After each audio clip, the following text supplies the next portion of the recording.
Hello students, welcome in my class. Today we are solving exercise 7.9. Evaluate the definite integral. अब देखो इस exercise में आपको definite integral solve करना है. टॉपिक वही है हमारा इंटीग्रेशन ही सॉल्व करना है, लेकिन यहाँ वर्ड आपका साथ एक और ऐड हो गया, डेफिनेट इंटीग्रल. डेफिनेट इंटीग्रल का मीनिंग क्या है कि आपका जो इंटीग्रेशन होगा ना टू सर्टेन लिमिट के बिटवीन में होगा. वो लिमिट्स हमें गिवन होंगी. जैसे आप देख रहे हो फर्स्ट क्वेश्चन में लिमिट्स इंटीग्रेशन साइन के साथ लिखी होती हैं. जैसे -1 से 1, इसको ऐसे रीड किया जाता है. जो नीचे लिखी हुई है उसको लोअर लिमिट बोलते हैं, जो ऊपर की तरफ लिखी हुई है अपर लिमिट. और इसको रीड करने का तरीका है -1 से 1 और साथ में फंक्शन x+1 इंटू dx. तो इंटीग्रेशन का फॉर्मेट तो हमारा वही रहेगा जैसे हम इंटीग्रेशन करते आए हैं. इंटीग्रेशन सॉल्व करने के बाद हमें फिर लिमिट पुट करनी होती है. तो लिमिट पुट करने से हमारा जो इंटीग्रेशन सॉल्व करके एक डेफिनेट वैल्यू आ जाती है, और इसीलिए इसका नाम क्या है, डेफिनेट इंटीग्रल. इसमें हमें कांस्टेंट लेने की जरूरत नहीं है. आप इंटीग्रेशन सॉल्व करते हो, अब तक जितने भी क्वेश्चन थे हमारे एक्स की फॉर्म में आंसर आता था, +c लिख देते थे हम. यहाँ हमें +c लिखने की जरूरत नहीं है, क्योंकि एक डेफिनेट कांस्टेंट हमारा आंसर जो आएगा एक डेफिनेट कांस्टेंट आएगा ही आएगा. इसमें +c मतलब जर्नल कांस्टेंट को लिखने की जरूरत नहीं है. तो ये चीज आपने ध्यान रखनी है. जब भी हमारे डेफिनेट इंटीग्रल आए आपको पता चल ही जाएगा, मतलब जब लिमिट वाले क्वेश्चन आए तो आपको c लिखने की जरूरत नहीं है. अब क्वेश्चन करते हैं, आपको और अच्छे से क्लियर हो जाएगा. फर्स्ट क्वेश्चन है हमारे पास -1 से 1 x+1 इंटू dx. अब देखो इंटीग्रेशन बहुत सिंपल है. इसमें आपके पास दो फंक्शन है x+1, दो पार्ट है फंक्शन के, और ये हमारा एक्सरसाइज फर्स्ट में ही शायद ऐसे क्वेश्चन आए थे. x का इंटीग्रेशन क्या होगा पावर रूल से, और 1 का क्या होता है x. तो आप इसका डायरेक्ट ही कर सकते हो, अलग अलग करने की जरूरत भी नहीं है, सिंपल इंटीग्रेशन है. तो इसका इंटीग्रेशन क्या आएगा, x का क्या होता है x²/2, और 1 का क्या होगा x. और बाद में इंटीग्रेशन सोल्व करने के बाद आपने जो लिमिट गिवन है इसको पीछे की तरफ रखनी है. पहले स्टार्टिंग में लिखी होती है, लेकिन फंक्शन सॉल्व होने के बाद, इंटीग्रेशन होने के बाद अभी हमें लिमिट पुट करनी है. अब ये लिमिट पुट करनी है, पहले अपर लिमिट पुट होती है फंक्शन में. अपर लिमिट रखो, x की जगह 1 रखो, 1 का स्क्वायर बाय में 2 +1. अपर limit minus lower limit. Lower limit क्या है आपकी -1, मतलब वेरिएबल की जगह आपने वैल्यू रखनी है, कांस्टेंट आपके वही रहेंगे. अपर limit minus lower limit. Upper limit हमारी 1 है और फॉर्मूले में आता है बीच में माइनस. लोअर लिमिट से पहले आपको माइनस लगाना. -1 का square by 2 constant as it is plus -1. Very simple, simplify करेंगे 1/2 हो गया +1 माइनस, ये भी 1/2 आएगा -1. 1.5 कितना हो गया 3/2 माइनस, अब देखो ये कितना आएगा -1/2. 3/2 प्लस 1/2 कितना आएगा 2. 3 + 1 4/2 = 2. तो ये हमारा आ गया डेफिनेट इंटीग्रल, मतलब डेफिनेट कांस्टेंट आ गया. आपको जनरल कांस्टेंट c लेने की जरूरत नहीं है. ये चीज आपने ध्यान रखनी है. इंटीग्रेशन के रूल्स तो आपके वही रहेंगे जितने अब तक आपने पढ़े. क्वेश्चन नंबर 2 पे आते हैं. हमारे पास क्या है क्वेश्चन नंबर 2 से 3. फंक्शन क्या है 1/x dx. 1/x का इंटीग्रेशन क्या होता है log x, और लिमिट क्या है 2 से 3. अब x के रिप्लेस में आपने क्या करना है 3 रख देना है. log 3 माइनस log 2, ये log m-n की फॉर्म बन गई log m/n. Very simple question. Next question, third question पे आते हैं. इंटीग्रेशन इसमें बिल्कुल सिंपल है. क्वेश्चन नंबर 3, 1 से 2 है इसमें लिमिट, 4x³ -5x² + 6x + 9. अब देखो ये छोटा छोटा ये जो इंटीग्रेशन है, छोटी छोटी टर्म्स हैं, आप इसका डायरेक्ट इंटीग्रेशन ले सकते हो. ये नहीं कि इंटीग्रेशन अलग अलग लगाओ. इतना छोटा क्वेश्चन तो आपका 1 मार्क्स में भी आता है. जहां लेंथी क्वेश्चन हो बड़े बड़े फंक्शन सेपरेट करने के बाद हमारे लेंथी फंक्शन आ रहे हैं, बड़े फंक्शन आ रहे हैं, तो उस पर आप अलग अलग इंटीग्रेशन अप्लाई कर सकते हो। तो यहाँ हम क्या करेंगे, आपको पता है यहाँ इंटीग्रेशन क्या आएगा, 4 एज इट इज रहेगा, एक्स की 3 का पावर रूल से आ जाएगा, 3 + 1 4 आएगा। ऐसे ही 5 as it is, X square का क्या आएगा, x³ 3, और 6 एज इट इज, एक्स का क्या आएगा, ये भी पावर रूल आएगा, और 9 के साथ 1 आएगा, तो 1 का इंटीग्रेशन क्या आएगा, x। तो इतना स्टेप आप डायरेक्ट कर सकते हो, 1 2। अब यहाँ 4 से 4 कैंसिल हो गया, 2 3 हो गया, जो टर्म हमारी कैंसिल हो रही है उसे कैंसिल कर दो, x⁻⁴ -5/3 x³ plus 3x² plus 9x। देखो इस स्टेप में मैंने फंक्शन को अभी सिंप्लीफाई किया, लिमिट पुट नहीं किया। जब तक आप लिमिट पुट नहीं करते तब तक लिमिट लगाए रखना। हाँ, जब लिमिट पुट हो जाती है, उसकी वैल्यू पुट हो जाती है, फिर उसे रिमूव कर देना। तो इस स्टेप में मैंने ओनली सिंप्लीफाई किया। अब हम लिमिट पुट करेंगे, अपर limit minus lower limit. Upper limit हमारी 2 है, लोअर लिमिट 1। और ये भी ध्यान रखना, लोअर लिमिट हमेशा शॉर्ट होगी, उसकी वैल्यू लेस होगी किससे, अपर लिमिट से। अपर लिमिट की वैल्यू ग्रेटर होगी। अब अपर लिमिट पहले पुट की जाए, x के रिप्लेस में 2 रखो, 2⁴ -5/3 2⁻³ प्लस 3 × 2² प्लस 9 × 2। ये अपर लिमिट पुट होगी, माइनस लोअर लिमिट। यहाँ मेरा स्टेप पूरा नहीं आएगा इसलिए थोड़ा नीचे लिखा है, 1⁴ -5/3 × 1³ प्लस 3 × 1² प्लस 9 × 1। अपर लिमिट माइनस लोअर लिमिट। बस इसके बाद हमने क्या करना, ओनली सिंप्लीफाई करना। अब पहले अपर लिमिट वाली टर्म्स को आप सिंगल टर्म में कन्वर्ट कर लो सिंप्लीफाई करके। 2⁻⁴ क्या होता है, 4 16 -5/3 × 8 प्लस 3 4 12 प्लस 18। 1 -5/3 प्लस 3 प्लस 9 कितना आया ये, 16 -40/3 प्लस 30 माइनस 9 और 3 12 प्लस 1 13 13 -5/3। 3 एलसीएम आ गया, 16 3 48 -40 प्लस 30 माइनस 3 एलसीएम 13 3 39 -5। अब 48 में से क्या हुआ, 40 गए, 8 बचेगा, 8 में 30 ऐड कर दो, 38/3 -34/3 कितना आएगा, 4/3। आंसर क्या आया आपके पास, 4/3।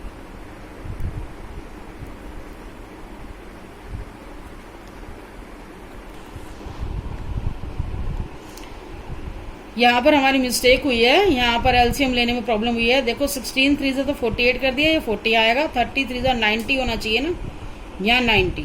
अब सिंप्लीफाई करने के बाद हमारा एक्सप्रेशन क्या आएगा, 98 आएगा यहाँ पर, 98/3 -34/3। अब इसका एलसीएम लोगे, अब देखो बेस सेम है तो डायरेक्ट हम लिख सकते हैं 64 आ जाएगा आपका। 98 में से 34 गए, 64/3। तो ये क्वेश्चन में आपको इसमें कांस्टेंट लिखने की जरूरत नहीं है, डेफिनेट आंसर आ गया। क्वेश्चन नंबर 4,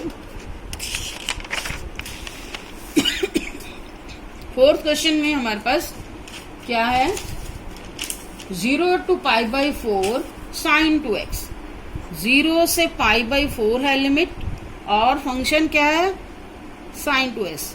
कोई नए फंक्शन नहीं आया, जितने भी हमने ये फंक्शन पढ़े हैं सारे वही के वही क्वेश्चन आपके रिपीट होंगे। अब आपको पता है sin 2x का इंटीग्रेशन, sin x का इंटीग्रेशन क्या होता है, sin x का इंटीग्रेशन -cos x। तो sin 2x है तो इसका इंटीग्रेशन क्या आएगा, -cos 2x माइनस। अब हमने इंटीग्रेशन साइन, जैसे इंटीग्रेशन आप ले लेते हो इंटीग्रेशन साइन रिमूव हो जाता है, आपको पता ही है। 2x का डेरिवेटिव बाय 2 आएगा, और लिमिट लिख दो 0 से π/4।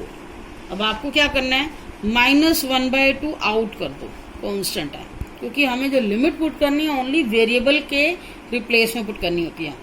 माइनस कोस एक्स के रिप्लेस में रखोगे π/4, सॉरी माइनस नहीं लगाना, माइनस हम आउट में ले चुके हैं।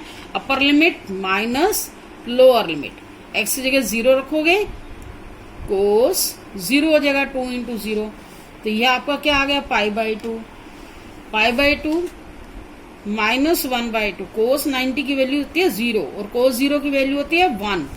देखो ये -0 -1 आपके पास क्या आएगा, -1 ही आएगा। -1 को -1/2 से मल्टीप्लाई करोगे, आंसर क्या है +1/2। तो ये भी हमारा क्वेश्चन कंप्लीट हो चुका है। नेक्स्ट क्वेश्चन पे आते हैं, क्वेश्चन नंबर 5। फिफ्थ क्वेश्चन में आपके पास फंक्शन क्या है, cos 2x है। बहुत सिंपल क्वेश्चन है। फिफ्थ क्वेश्चन 0 से π/2 है, cos 2x dx। तो इसको आप खुद ट्राई करोगे, सेम क्वेश्चन है, बस लिमिट भी चेंज है, लिमिट पुट करनी आपको आती है। ये क्वेश्चन आप खुद ट्राई करोगे। क्वेश्चन नंबर 6 में क्या है, 4 to 5 e⁻x dx। e⁻x का इंटीग्रेशन क्या होगा, e⁻x, और लिमिट हमारी क्या आएगी 4 से 5। ये ध्यान रखना, उल्टा मत कर देना, अपर लिमिट है तो अपर ही रहनी चाहिए, लोअर रहनी चाहिए। तो हमारे पास क्या आएगा, e⁻5 माइनस e⁻4। अब इससे क्या कर सकते हैं हम, e⁻4 कॉमन ले लें, e-1 आ गया। तो ये क्वेश्चन भी हमारा कंप्लीट हो गया। Question number 7। क्वेश्चन नंबर 7 में टेंजेंट एक्स आ गया, 0 से π/4 लिमिट है, टेंजेंट एक्स dx। अब आपको पता है टेंजेंट एक्स का इंटीग्रेशन क्या होता है, हमारे पास दो वैल्यूज होती हैं, माइनस log cos x या log secant x, आप कुछ भी लिखो, माइनस log cos x, इसका इंटीग्रेशन हो गया, और लिमिट 0 से 4। अब इसमें आप माइनस बाहर कर दो और लिमिट लगाओ, log cos π/4 है, इसकी लिमिट देखो। हमारा ये फंक्शन ट्रिग्नोमेट्रिक फंक्शन है, तो यहाँ पर लिमिट तो एंगल की फॉर्म ही होनी चाहिए ना, log cos π/4 माइनस, ये मैंने बाहर कर दिया माइनस, यहाँ हम लिमिट पुट कर रहे हैं, अपर limit minus lower limit cos 0। cos 45 की वैल्यू कितनी होती है, 1/√2। cos 45 की वैल्यू 1/√2, cos 0 की वैल्यू 1, तो log 1 हो जाएगा। और log 1 आपको पता है क्या होता है, log 1/√2, log 1 0 होता है। तो यहाँ पर ये जो माइनस है ये कहाँ आएगा, 1/√2 इसके ऊपर आएगा। अब देखो -1 पावर हो तो इस टर्म को हम क्या ले सकते हैं, log√2। इंटीग्रेशन हमारा यहाँ तक खत्म हो चुका है, बस हम इसको टर्म को सिंप्लीफाई कर रहे हैं। देखो माइनस पावर को लोगरिथम की टर्म के साथ आ गया। अब यहाँ 1/2 इसकी पावर है, इसको फिर आगे ले सकते हो 1/2 log 2। ये क्वेश्चन भी हमारा कंप्लीट हो चुका है।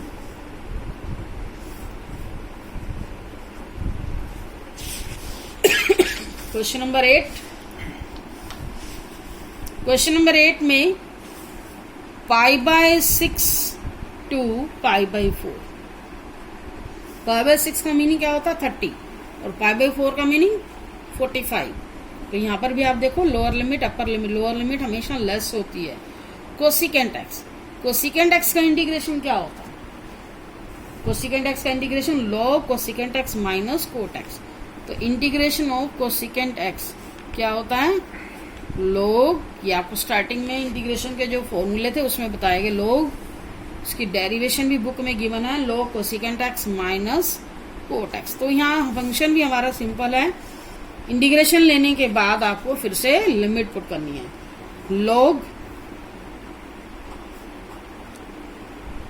Cosecant x minus cot x. आपके पास क्या आया, अब इसमें भी आपको क्या पुट करनी है, इंटीग्रेशन हमारा हो चुका है, लिमिट पुट करोगे π/6 से π/4, cosecant π/4 log cosecant π/4 minus cot π/4। देखो ये अपर लिमिट माइनस, फिर वही लिखोगे lower limit cosecant π/6 minus cot π/6। पहले अपर लिमिट पुट की, अब लोअर लिमिट। कोसिकेंट 45 की वैल्यू क्या हो गई? कोसिकेंट 45। साइन कोसिकेंट किसका उल्टा होता है? साइन का। साइन 45 की वैल्यू 1/√2 होती है, तो ये क्या आ जाएगी? √2 log √2। कोट 45 किसका उल्टा होता है? टेंजेंट। टेंजेंट 45 1 होता है, कोट 45 भी 1 होगा, माइनस लोग कोसिकेंट 30। साइन 30 की वैल्यू 1/2 होती है, कोसिकेंट 30 की वैल्यू क्या आ जाएगी? 2। और कोट 30 किसका उल्टा? टेंजेंट 30। टेंजेंट 30 1/√3 होता है, ये क्या आ जाएगा? √3। तो ये क्वेश्चन इतना ही सिंप्लीफाइड होगा। ये क्वेश्चन भी कंप्लीट हो चुका है। क्वेश्चन नंबर 9 क्वेश्चन में क्या है हमारे पास? लिमिट क्या है? 0 से 1 dx over 1 minus x square. तो यहाँ आपको पता चल ही रहा है कि इसका इंटीग्रेशन क्या होगा? Sine inverse x. क्या होगा? Sine inverse x. और लिमिट क्या? 1 से 0। Sine inverse x, sine inverse x 0 से 1। इंटीग्रेशन लेने के बाद लिमिट आपने ऐसे लिखनी है, सिंपल ब्रैकेट लगा के। अब देखो हमारा इंटीग्रेशन में इनवर्स फंक्शन आया, तो इनवर्स फंक्शन में आपको पता है ये एंगल नहीं होता, जो एक्स वगैरह होती है वैल्यू होती है, इसलिए यहाँ पर जो इसने एंगल ना दे करके वैल्यू दी है। ध्यान रखना, इनवर्स फंक्शन के साथ वैल्यू होती है, सिंपल फंक्शन के साथ जो एक्स लिखे होते हैं वो एंगल होते हैं। तो यहाँ क्या आएगा? Sine inverse 1 minus sine inverse 0। अब आपको यहाँ डायरेक्ट लिखना है साइन इनवर्स का मतलब 1। साइन के एंगल में कौन से एंगल पे 1 वैल्यू आती है? π/2 पे, तो यहाँ π/2 लिख सकते हो। और 0 किस पे आती है? 0 पे ही आती है। π/2 माइनस 0 π/2 आ गया। Next question, question number 10। Question number 10 क्या है हमारे पास? ये भी सेम ही है इसके जैसा, dx over 1 plus x square. अब आपको पता ही है इसका इंटीग्रेशन क्या होगा? Tangent inverse x. Tangent inverse x, क्योंकि ये डेरिवेटिव किसका है? टेंजेंट इनवर्स एक्स का, 0 से 1। तो यहाँ पर भी पहले जैसी tangent inverse 1 minus tangent inverse 0। अब टेंजेंट में 1 एंगल वैल्यू कब आती है? π/4 पे। तो इसका सॉल्व करके आंसर क्या आएगा? π/4। π/4 minus 0, answer is π/4। Question number 11 question में क्या है हमारे पास फंक्शन? लिमिट क्या है? 2 से 3। लिमिट क्या है हमारे पास? 2 से 3। फंक्शन क्या है हमारे पास? dx over x square minus 1। देखो ये हमारे पास कौन सी फॉर्म बन गई? X square minus a square. Function 2 से 3 लिमिट, इसे हम क्या लिख सकते हैं? X square minus a square. तो ये इंटीग्रेशन की कौन सी फॉर्म बन गई है हमारे पास? dx over x square minus a square. तो इसका इंटीग्रेशन क्या था? 1/2a log x minus a over x plus a. इसी रूल को हमने यहाँ फॉलो करना है इसका इंटीग्रेशन करने में। X square minus a square, ए के रिप्लेस में वापस क्या? 1 है। तो अब क्या लिखोगे? इसको दोबारा लिख लेते हैं, dx over x square minus a square 1/2a। A के रिप्लेस में क्या आएगा? 1 log x minus a, means x minus 1 over x plus 1। अब आपका इंटीग्रेशन यहाँ हो चुका है और आपको लिमिट पुट करनी है। अब लिमिट देखो हमेशा वेरिएबल पार्ट में ही होती है, तो 1/2 तो हमारा कांस्टेंट ही है, तो इसलिए लिमिट को यहाँ लिख दो। 1/2 बाहर रखो, लिमिट पुट करते हैं। log 3 माइनस 1 क्या आएगा? 2 हो जाएगा, नीचे 3 प्लस 1 4, log 2/4। अपर लिमिट माइनस लोअर लिमिट। अब 2 पुट करोगे, 2 माइनस 1 1, 2 प्लस 1 3। तो ये हमारी कौन सी फॉर्म बन गई? log m/n की, log m minus n log m/n, log m y में n। तो इससे आप सिंप्लीफाई करोगे, फ्रैक्शन ओवर फ्रैक्शन है, इसको कैसे लिखोगे? log 2/4 into 3/1। कितना आएगा ये 3/2 आ जाएगा। तो 1/2 log 3/2। ये क्वेश्चन भी हमारा कंप्लीट हो चुका है।